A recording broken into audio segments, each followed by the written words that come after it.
line ho, uyu line lelo mwana mene, mwana wanzeru, line ho, ho, uyu line lelo mwana mene, mwana wanzeru, ukacha mama wa amatengazaje, kusesa bakomo pamaivaje. ukacha mama Early morning, amatengazaje, kusesa bakomo lamaivaje.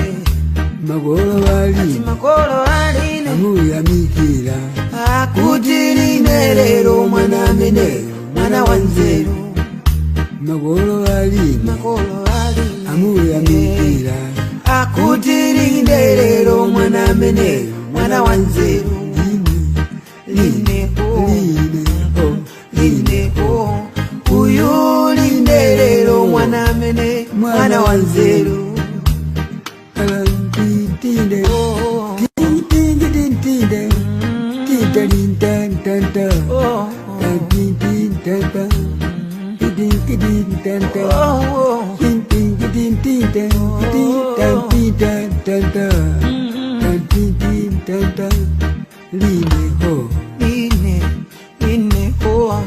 uyu line lelo mwana mene, mwana wanzeru. Agire gogo wana madingo namuyamikira kuti na madingo mwana mene mwana wanzeru.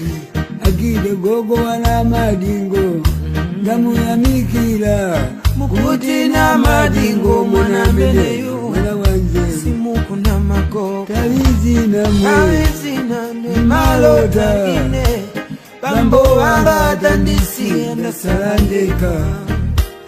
Talizina mwe ni malota ine bambo wanga tamwalira ndasalandeka.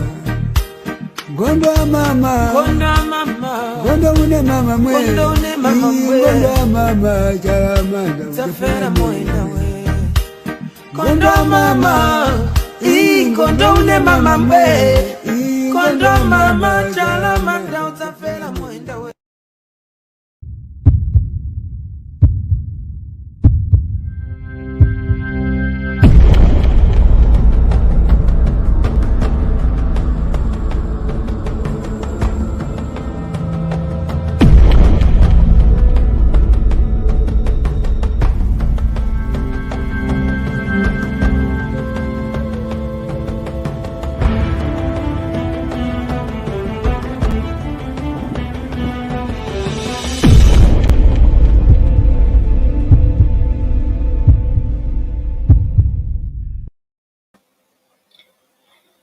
Right, good afternoon, good evening, and good morning, depends on where you are watching us from. Today, we will be taking on the topic about Guinea and the legitimacy of ECOWAS and, of course, African Union. Apologies, we are unable to bring you the sort of video capture of the presenter from the studio today. But as you know, my name is Samuel Oludare Yerokon, and we'll just be taking some resources that we've set to discuss about today, and this has to do with Guinea. However, I will be kicking off with BBC, which actually was a news that was given in Pidgin English. As we know, Pidgin English is becoming international. So we'll take that from there. And this is from a BBC of a report of 21st of September 2021. And the question here, or the title is, Sudan coup attempt, Guinea coup d'etat, Mali junta, why coup? They return for Africa. Military coups don't begin happen often for Africa. This is after many years of stability for the continent. Most of the coups where they happen for Africa don't see soldiers use force take over the reign of power. The one will be the latest coup incident now for Sudan, where the attempt failed.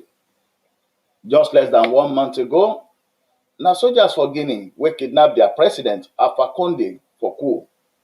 In less than 1 year, Mali don experience 2 coups wey the economic community for West African state, ECOWAS, still never fit resolve.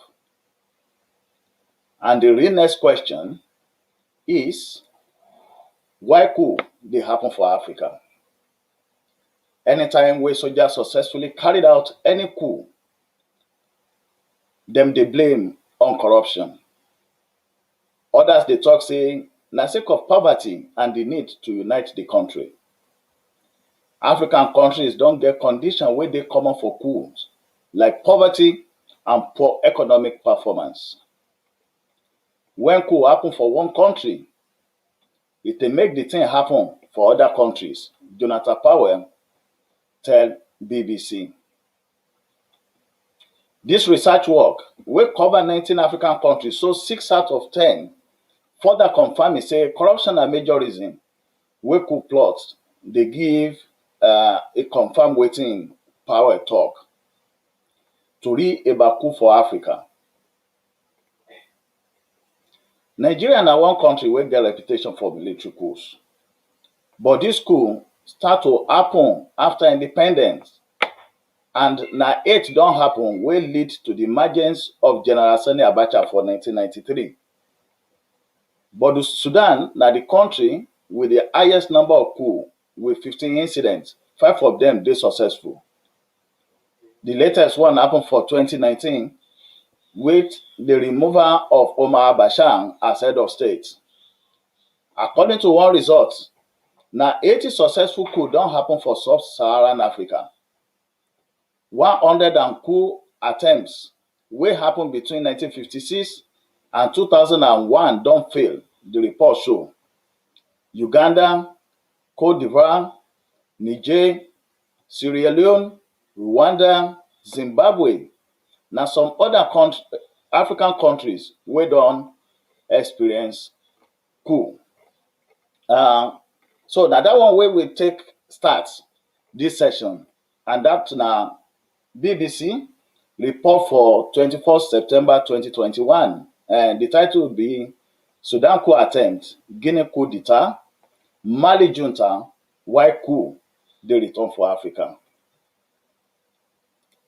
But just like we said at the beginning,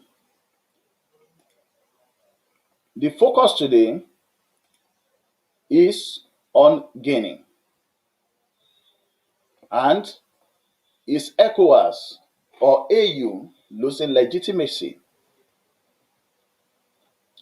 We'll take our next report from Reuters, Africa.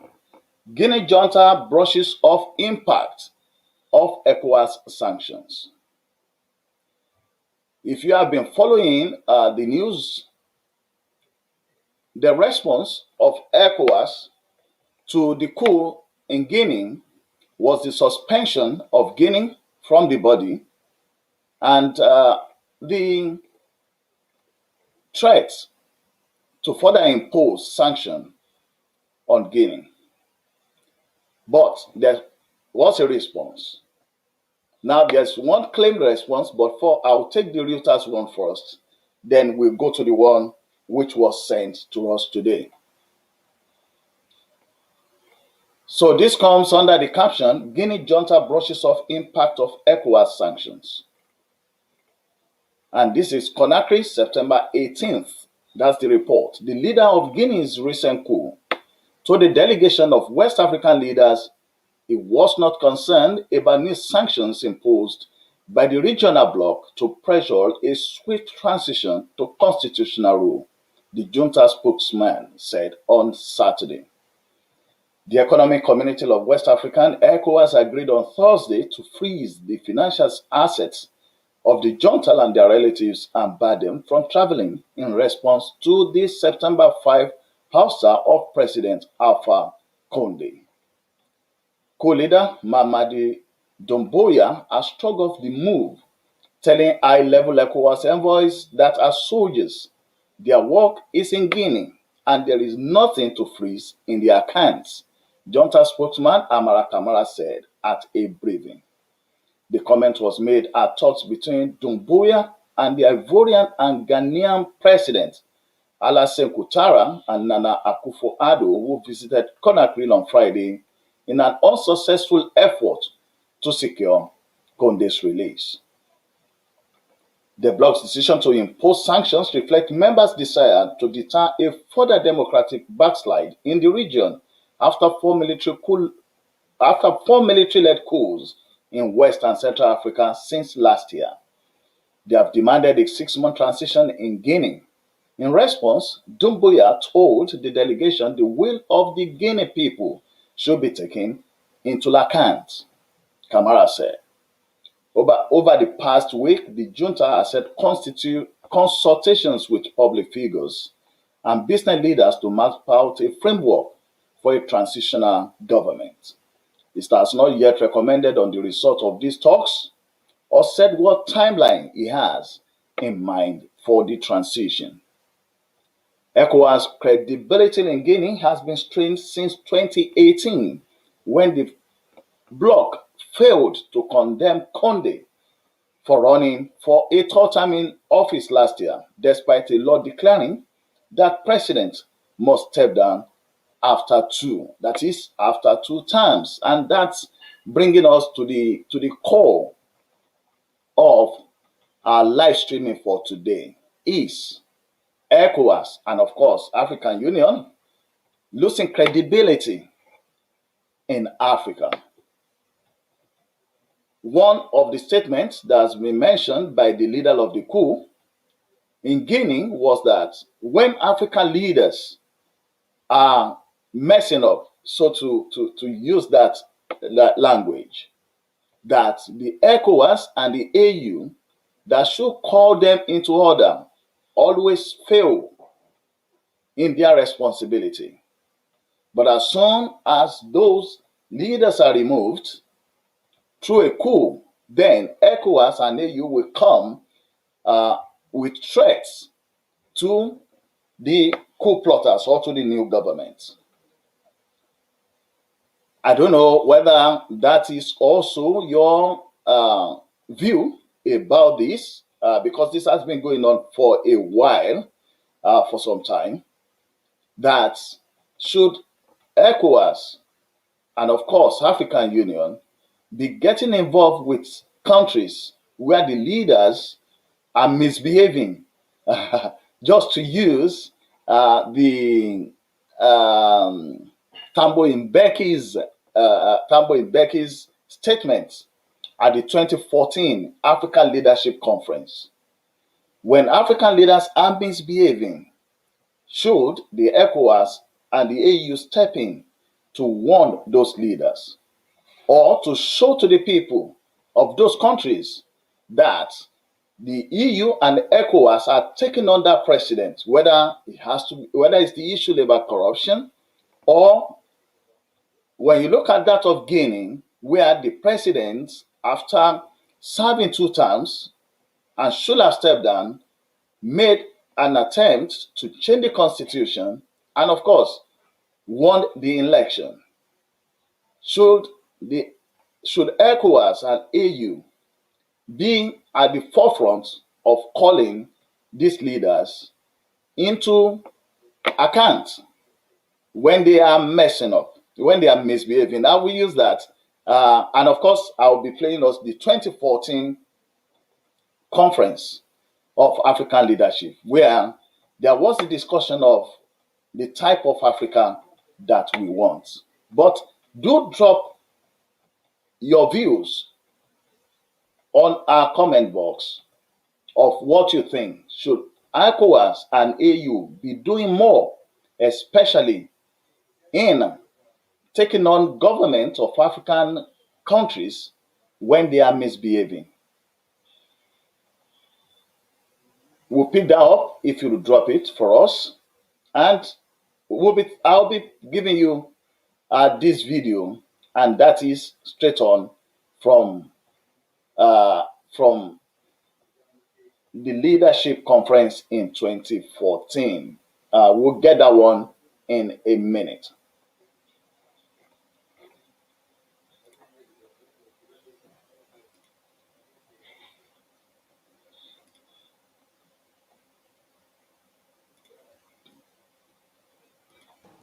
element of that, the how. How do we get there? Yes, we need young, dynamic leaders, but the challenge is we may not necessarily have enough of them in the right space to get us there. Madam Moderator, it is. No, it's not. Can we have one that's working, please? May I borrow yours? It's not a civil issue, I promise. It's not. Thank you. I'm also civil society. No, but I think to me the way the panel's approach this thing is correct to say we have to answer this question first. What is the Africa we want? So we say we want an Africa that is free of violent conflict and war. What leadership do you produce to get that result? We want an Africa that is free from poverty. What kind of leadership do you need to create to end that poverty? We want an Africa that is free of, that is driven by women's emancipation. Where is this leadership? How do you create it? My job is to make college easier because students have a lot on them. Sorry, Coach. We want an Africa that is free of corruption. How do you produce this leadership that is not corrupt? Now, these are the questions I took to answer, these practical things that President Kagame was talking about. And it's not an easy question to answer. But I think critically, and we were discussing this thing yesterday, critically, we need a critical self-assessment of ourselves as Africans. To say, as President Kagame was saying, we've been discussing this thing about the quality of leadership, challenges we face for a very long time. But when have we sat down to say, now let us assess, no, you Thabo Mbeki, were president of South Africa for so long. Let's assess your performance. Did you provide this kind of leadership that is suitable for this Africa that we want? Where did you go wrong? We got the African peer review mechanism, which President Obasanjo can speak about. That's part of what it was supposed to do, so that we sit as peers to say, no, but the president, you are misbehaving. You are stealing public resources. You've accessed power in order to put money in your pocket. This is not the leadership we want. But we're not doing that sufficiently because we're afraid. We're afraid to speak frankly to one another about the wrong things that we're doing. And I think if we don't do that, we will meet a century hence to discuss the same question. I think that critical self-assessment of the continent is necessary. And I mean a real, critical, truthful self-assessment that's critical. And I think that would be an important step forward in terms of producing this kind of leadership which Africa wants. I'm handing this to President Kapp. I suspected you might do that, yes.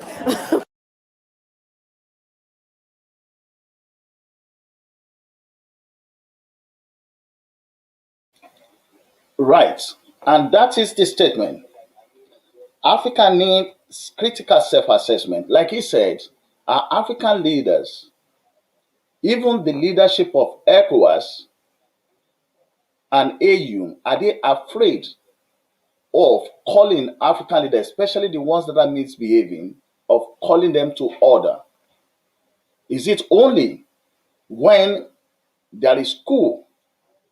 Is that the only time that the AU and of course ECOWAS, is that the only time they find their voice to talk about what is happening in one country or the other?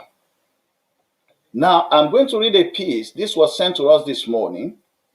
It's not been independently confirmed, but I'll read it, and it's put as the response of Guinea coup plotters to the threat of ECOWAS.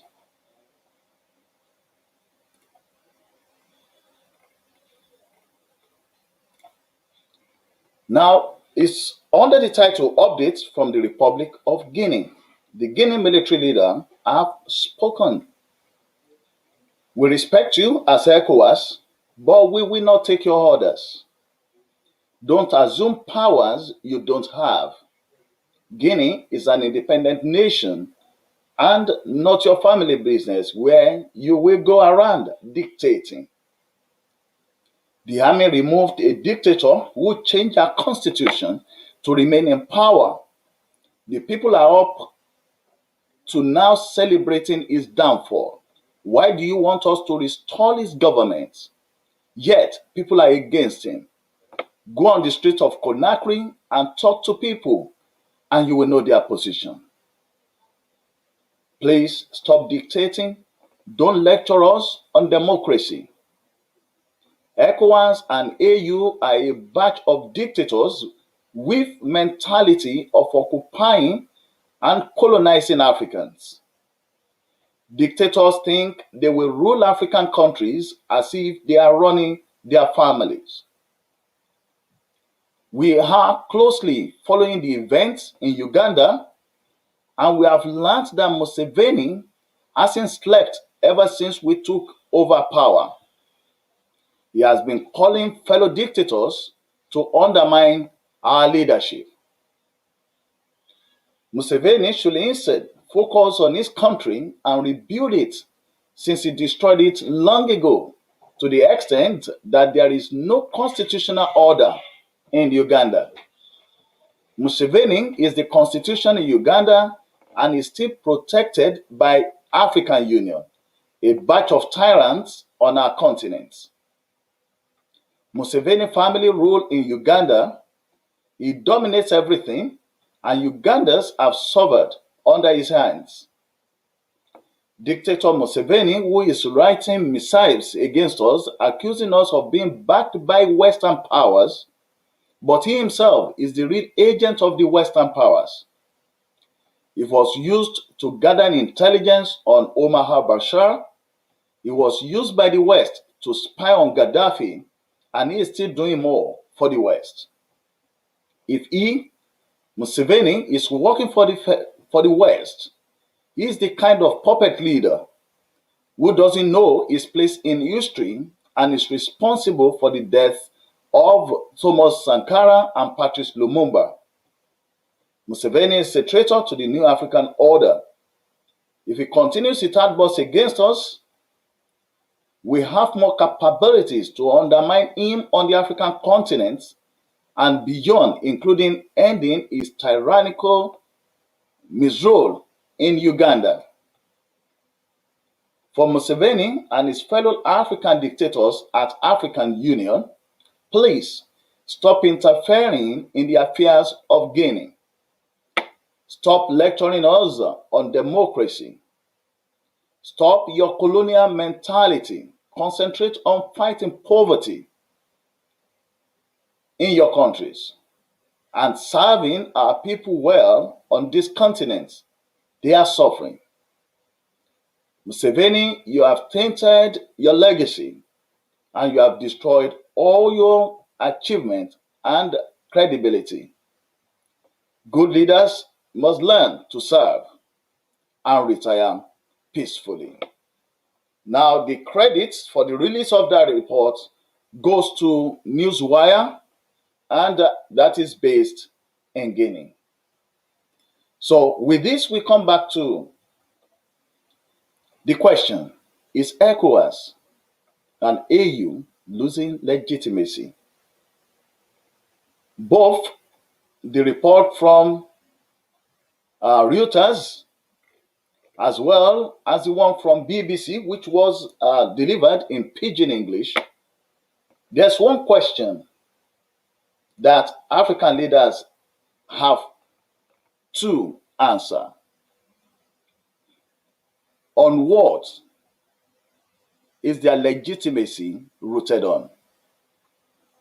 If African leaders are misbehaving, just like many people believe that Africa has mineral resources, natural resources, Africa is richer than any continent on the surface of the earth.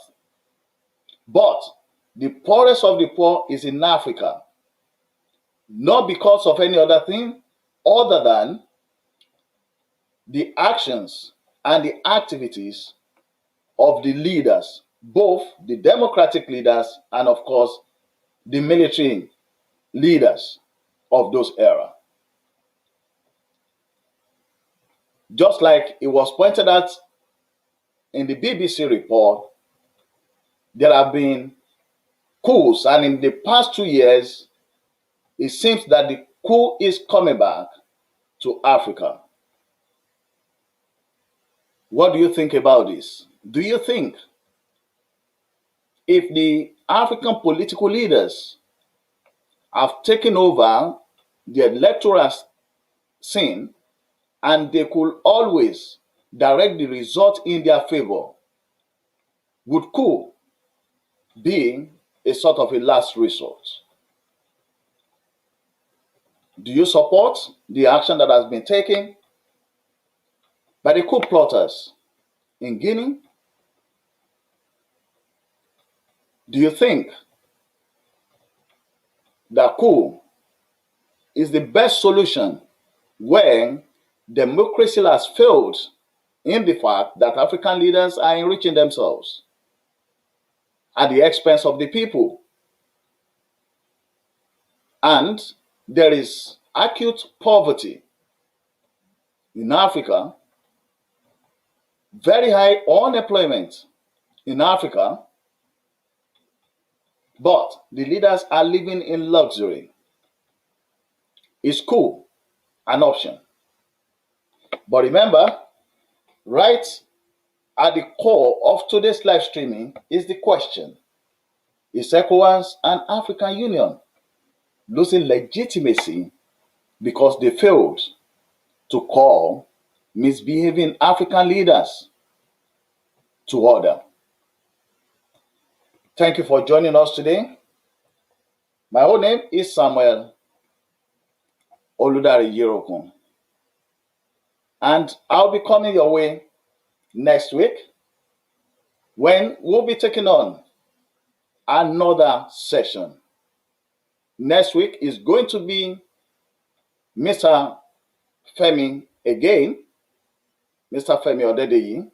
We call him Alagba Femi Odedeyi. He will be back here again. He's from the Yoruba Referendum Committee, and he will be talking further to us about the actions that is being taken on to get liberation for the Yoruba nation within Nigeria. Nigeria, as you have heard from our streaming last week, is a major player, not just in Africa, but in the entire universe. The last president or ex-president of South Africa, Nelson Mandela, once said, if Nigeria can't get it, Africa may never get it. So next week, we'll be back. Our focus will be back on Nigeria. We'll be talking about Yoruba Nation. And of course, we'll be bringing you news about Nigeria. Thank you for tuning in.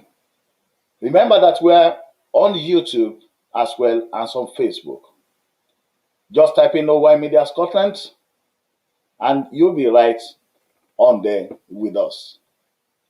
Until we catch again next week, do stay safe and God bless.